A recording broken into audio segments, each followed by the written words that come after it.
Assalamualaikum warahmatullahi wabarakatuh. Apa kabar pada hari ini? Semoga Nanda semua sehat selalu dan selalu berada dalam lindungan Allah Subhanahu wa Ta'ala. Amin.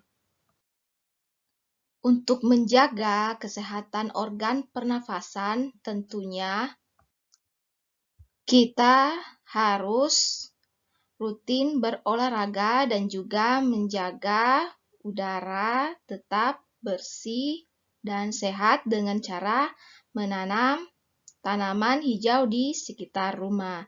Seiring dengan pembelajaran pada hari ini, masih pada tema 2, udara bersih bagi kesehatan. Dengan materi pembelajaran yaitu udara bersih demi kesehatan organ pernafasan. Perlu Nanda ketahui, selain dari kabut asap yang dapat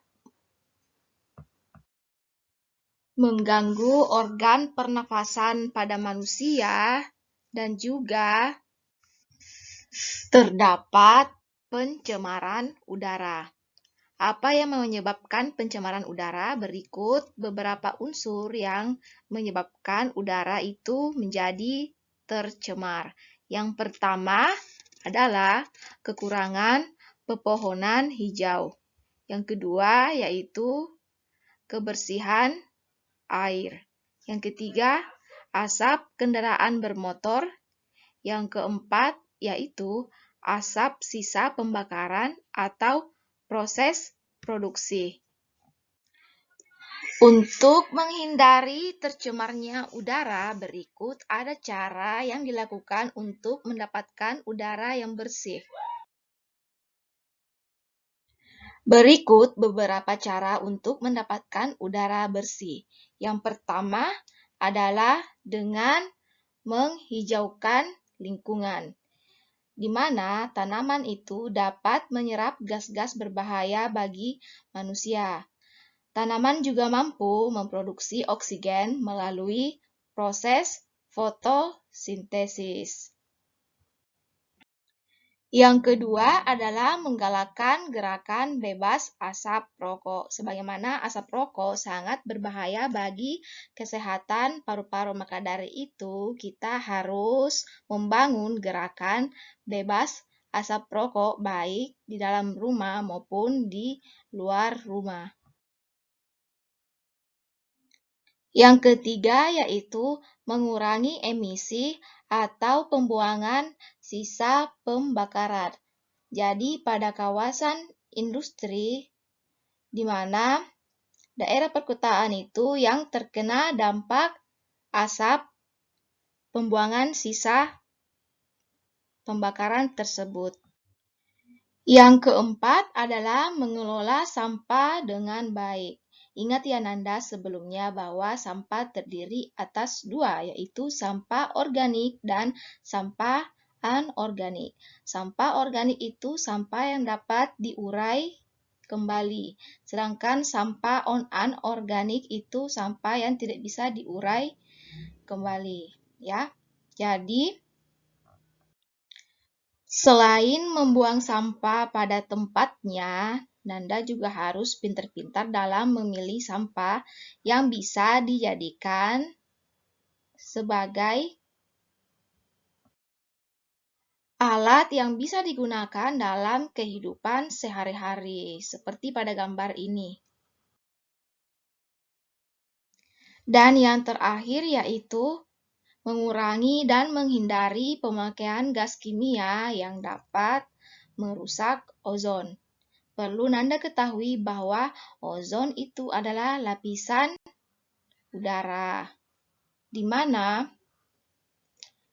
gas freon itu merupakan gas yang dapat bersenyawa dengan gas ozon yang mengakibatkan gas ozon itu menyusut. Jadi, gas freon ini terdapat di AC. Jadi, perlu Nanda ketahui jika Nanda kepanasan, Nanda bisa menggunakan kipas angin sebagai alternatif atau cara lain selain dengan menggunakan AC ya, atau air conditioner. Itulah tadi cara-cara untuk mendapatkan udara bersih. Nah, mengapa kita perlu menjaga udara agar tetap bersih? Agar fungsi dari organ pernafasan itu dapat berjalan. Perlu kita ketahui bahwa alat-alat pernafasan kita memiliki fungsi tersendiri. Berikut adalah fungsinya. Yang pertama adalah hidung. Hidung itu adalah tempat masuknya udara saat kita bernafas, di mana di hidung terdapat selaput lendir, bulu-bulu hidung, dan ujung saraf, pembau, serta konka, di mana proses yang terjadi dalam rongga hidung dibagi menjadi 3 bagian. Yang pertama adalah di dalam rongga hidung terdapat selaput lendir dan bulu-bulu hidung yang sering disebut juga dengan rambut-rambut hidung. Jadi, selaput lendir dan bulu-bulu hidung berfungsi untuk menyaring debu atau benda asing yang masuk bersama udara. Yang kedua adalah konka, di mana terkandung banyak kapiler darah. Jadi, konka melakukan penghangatan untuk mengubah suhu udara yang masuk ke rongga hidung sesuai dengan suhu tubuh kita. Yang ketiga yaitu lendir membantu udara kering yang masuk ke rongga hidung menjadi lembab sebelum masuk ke dalam paru-paru. Yang kedua adalah faring atau tekak, yaitu suatu percabangan antara saluran pernafasan di bagian depan atau nasofaring dengan saluran pencernaan atau orofaring di bagian belakang. Jadi pada faring ini terdapat klep yang disebut epiglotis. Jadi fungsi dari epiglotis ini adalah untuk mengatur perjalanan udara dan makanan pada persimpangan tersebut. Yang ketiga adalah laring, di mana laring ini terletak di bawah faring atau pangkal dari tenggorok. Dalam laring terdapat suatu daerah pembesaran dan terdapat pita suara. Jadi pada saat kita berbicara, pita suara bisa mengencang ataupun mengendur. Apabila udara bergerak melalui pita suara, akan menyebabkan getaran. Jadi pita suara khususnya pada ihwa itu lebih panjang daripada ahwat. Yang keempat adalah trakea atau batang tenggorok yang merupakan pipa kaku tetapi memiliki tekstur yang elastis, di mana panjang trakea lebih kurang 10 cm. Jadi trakea terletak di bagian leher dan sebagian di rongga dada. Dinding trakea ini dikelilingi cincin tulang rawan dan di bagian dalam rongga bersilia. Jadi, silia ini berfungsi menyaring benda-benda asing yang masuk dalam saluran pernafasan.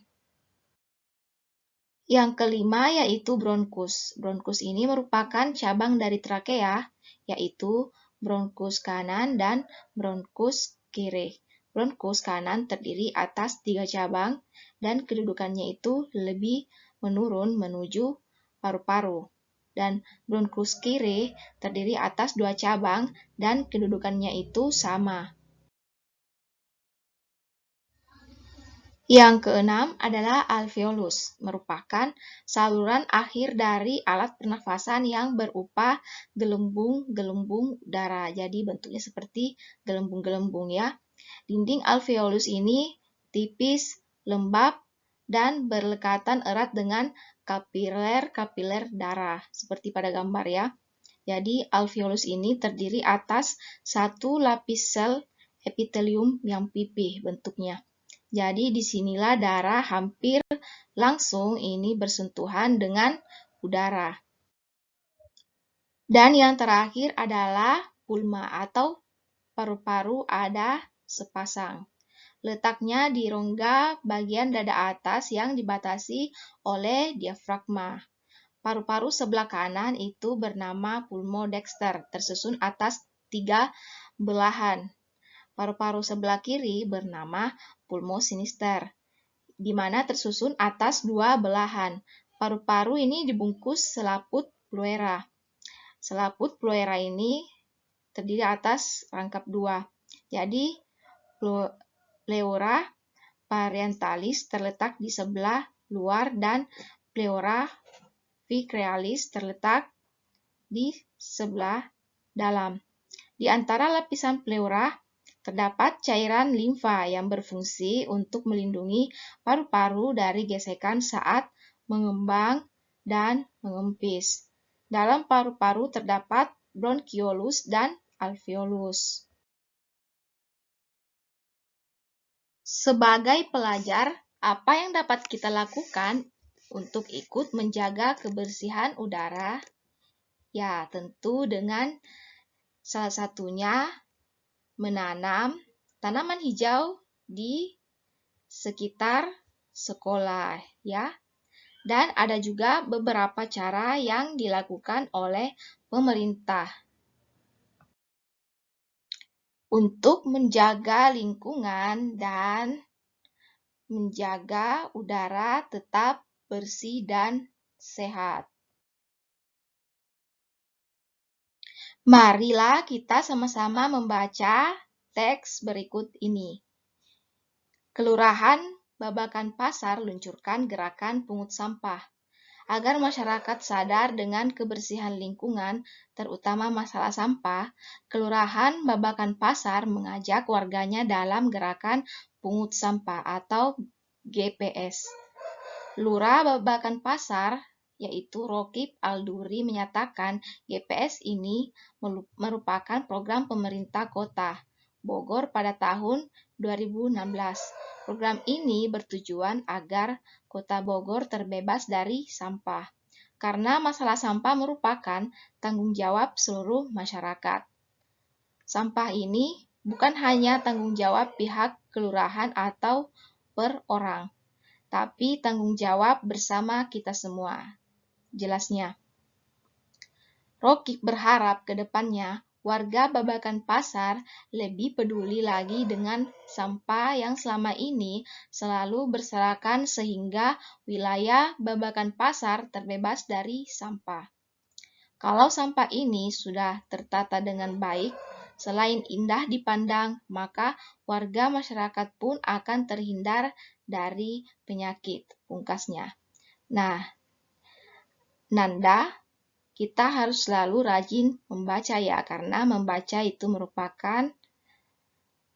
adalah jembatan ilmu. Dan apa yang belum kita ketahui, kita dapat mengetahuinya. Selain pada pemerintah Kota Bogor, pemerintah Kota Makassar juga mengeluarkan gerakan peduli terhadap lingkungan sekitar, yaitu pada program bernama Tangkasaki, atau kepanjangannya yaitu Truk Angkutan Sampah Kita, dan juga program LISA, atau kepanjangannya yaitu Lihat, Sampah, Ambil. Itulah dua upaya pemerintah yang dilakukan untuk menjaga lingkungan tetap bersih dan sehat. Dalam terciptanya lingkungan bersih dan sehat, kita harus berterima kasih kepada petugas angkutan sampah yang mengambil sampah pemakaian kita sehari-hari.